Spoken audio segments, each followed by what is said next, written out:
Terry, you recently wrote an article about Andrew Berry's boldest move so far was extending the contract of Myles Garrett. Was there any question that he was not going to do that? No, the question was, could he get it done, Les? Right. Keep in mind, just because you want to extend it, do you really want, when you're dealing with these agents, that's what I wrote about, they're sort of the game within the game.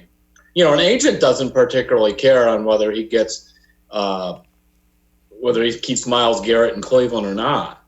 But if you can convince the agent that this is a good place to go.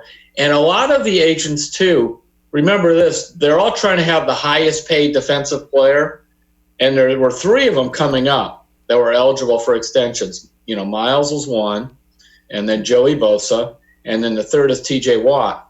And sometimes, like if you're running the Browns and that agent will say, you know, I don't really want to go first on that. I want to wait till it's over, last, so I could say I got the most. And Berry was able to, you know, get this done with Garrett. That's what I'm saying. Think about, Les, how many guys have walked out the door. I mean, you were close with the whole Mitchell Schwartz thing. You know that. How many others?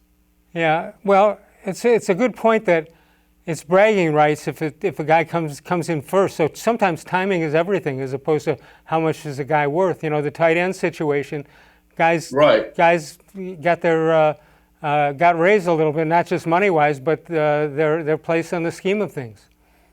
And remember, too, the agents use that, not just bragging rights, is to attract new clients.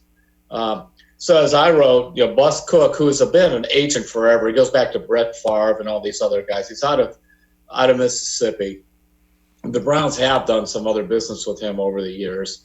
You know, he's a guy that, frankly, he doesn't have to have the top contract and everything all the time because he's had so many good deals over the years. So he was willing to, quote unquote, go first. In other words, they figured out a way to set the market, which was $150 million, 125 million, 100 guaranteed, and go from there. I mean, I had a couple NFL people tell me, boy, that was a lot of money for that guy or whatever. But it's like, if it's Cleveland, you know, you got to pay a tax for being in Cleveland to keep a guy.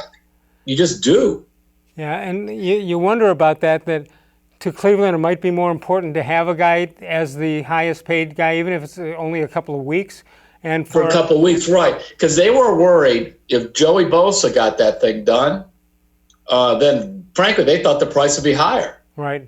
So they were able to convince, that's what I meant, his bold move was getting the deal done with Myles' agent. So they went first. And now you saw 2 weeks later, Bosa comes in a little higher. And now TJ Watt's agent's going to try to see if he can get in a little higher. Fans hate to hear all this stuff, but that's how it works. It's the same reason, you know, when you turn around and you talk about Francisco Lindor, his agent's going to try to beat that Mookie Betts contract.